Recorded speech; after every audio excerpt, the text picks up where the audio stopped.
I'm honored to speak to you though. Like Oh, crazy thank you honor. so much, Joshua. Thank you. I was just speaking to my team earlier. I said that like every day since I got the email that we're doing this has just been like a lead up to this interview. So I feel like I can only exhale after we've done this. Wow, that's amazing. I'm curious if back in Seinfeld days, if you had any clue, any idea of the magnitude of success Seinfeld continues to have the rest of the world, apart from the US. Joshua, how could I possibly have any clue? No, we thought we were just another TV series on TV at the time, NBC. We the show was not picked up multiple times by the network. They really didn't like it. And finally, we got a little uh, traction because of BMW drivers who, for some reason, liked the show. And so BMW would advertise on our show and they would sell cars, and they were a good client for the network. And so that's how we stayed on the air. We had, people that liked expensive things liked our show. But then eventually it did become widely popular in the States, but everything kind of goes up and goes down. And I thought that would, when it was over, it was over. And I really had no idea that it would continue to be popular after we finished it. No idea. The reruns, like when I was a kid, my memory of Seinfeld is I think I was like 6, 7 years old, and we would sleep. Wow. Yeah, we would sleep on the floor in the living room, and we'd have the TV on. The TV was always on, and they'd always be like, "Here's what you missed on Seinfeld, like Seinfeld at 9 p.m. Seinfeld." It's always Seinfeld because I never heard that name Seinfeld before. Right. Yeah, it's a strange name. So it was such an honor. Okay, now moving forward. Now, I But let have me ask you about, I'm curious about how that culture of that show hits you in Singapore. How much of it seems like I get this, and how much of it is like, I don't know what this is? so this is the incredible thing about shows like Friends or Sex in the City. Like it was for me, it was like a window to a whole world that I was not exposed to.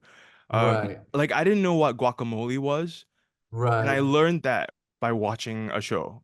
I didn't right, know what a right, subway was because we would call the train systems differently. Like right. you've got a movie on Pop Tarts. I still don't know what a Pop Tart is. Like breakfast for us is like, I don't know, soup noodles. So it's Yeah, like so it's like you're learning these things as you watch these right, sitcoms in the 90s. right. That's Yeah. fun. Yeah. I even learned Well, English from sitcoms, you know. how many languages do you speak? I speak English is our main language here in Singapore, you know, but there's Right. like school lesson on English and then there's like TV English and then you kind of learn accents and stuff Ah, through TV. I can speak Mandarin, my mom's Chinese, my dad is Indian, so I'm a little bit of ah, everything. wow, wow. Well, do you know the comedian Ronnie Chang, who's Yes, from Singapore? Malaysian. Yeah. He's from Malaysia. Yeah. Well, he's a good friend of mine, and he tells me that everybody in Singapore is gonna get the stuff that I'm doing. Oh, we'll laugh first. We'll laugh first, and then we'll look around and be like, "We're supposed to laugh, right? We're supposed to know this, right? Yeah, yeah. That's how it's gonna be." But you're coming to Singapore for the first time. Yeah, first time, and I'm very much looking forward to it. You know, Singapore to Americans seems like some kind of utopian country Hmm. where there are no problems and everyone's happy. And I know everyone is happy. I have definitely heard surveys that Singaporeans are some of the happiest people. Do you believe that? Not really. They're cranky like everybody else. I, wow. Wait, I think in your stage of your career, do you get like enough time to explore Singapore, or are you just in and out like I'm in and out because I my son has a graduation that I have to be at. Otherwise, I wanted to come in early and spend more time in the city, but I won't be able to. vacation? It's far, but Yeah. you could come Okay. here yeah, when you don't have to Well, work. let's see how the set goes. If the set goes well, then I'll come back. But if it doesn't, maybe I'll move on. I have a joke for you. I need you to assess this joke. Okay. So the bit goes like this. Okay. You ever notice how alarm clocks are like the overeager friend who just won't take a hint? You hit snooze once and it's like, hey, hey, hey, remember me? Time to wake up. It's like, calm down, clock. I heard you the first time. Okay, on a scale of one to very funny, I would like to buy this joke. How funny was that? Be honest. Uh, it did not register, I'm afraid. We did not get a reading. Okay, Uh, so here's the twist. That's a joke written by AI in the style of Jerry Seinfeld. yeah. AI can't write comedy. It's too smart.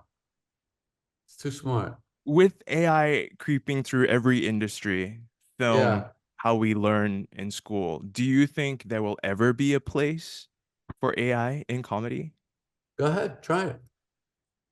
No, because comedy is such an essence of the human soul that perception, I know how you feel, how you think, how I feel and think, and where we meet. And this is something that cannot be codified in any program. What is the greatest satisfaction in what you do? Just seeing happy faces,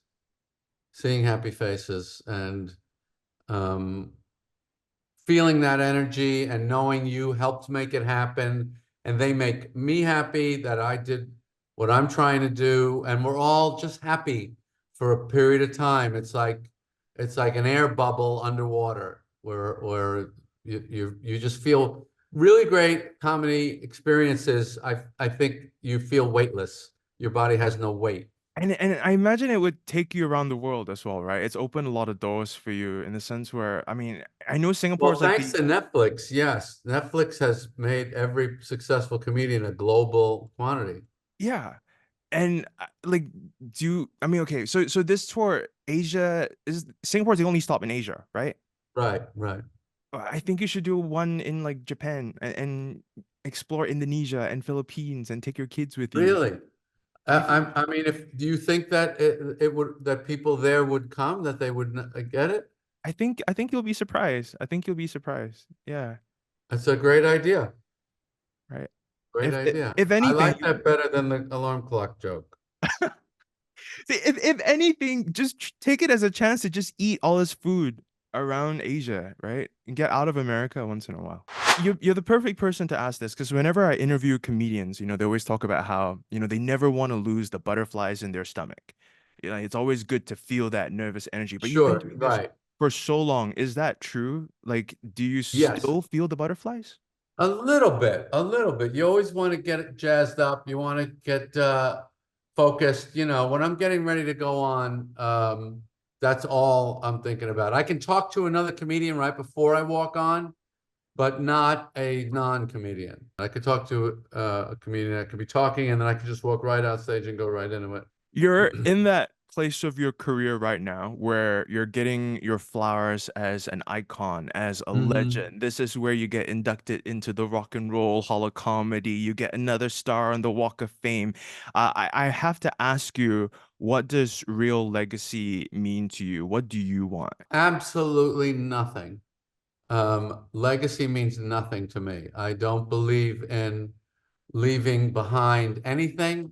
I believe in the experience of now and today and coming to Singapore and making those people laugh. And that's what I believe in. And I don't think about what will be left behind means nothing to me. There's so many new people and new things, and this is just for now.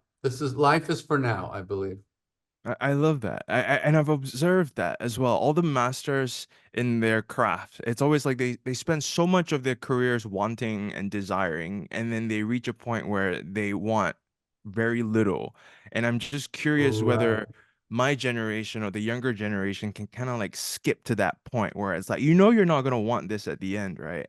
That's an interesting idea, trying to skip to that point in the beginning. I do think it's possible. I think, if you knew as many rich people as I do, you'd see it's no thing to really pursue in your life.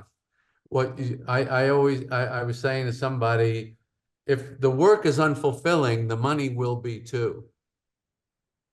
So it's about the quality of the work you're doing. If you enjoy it and people enjoy it and it's really got all your wheels turning, that's rich. Now you're rich.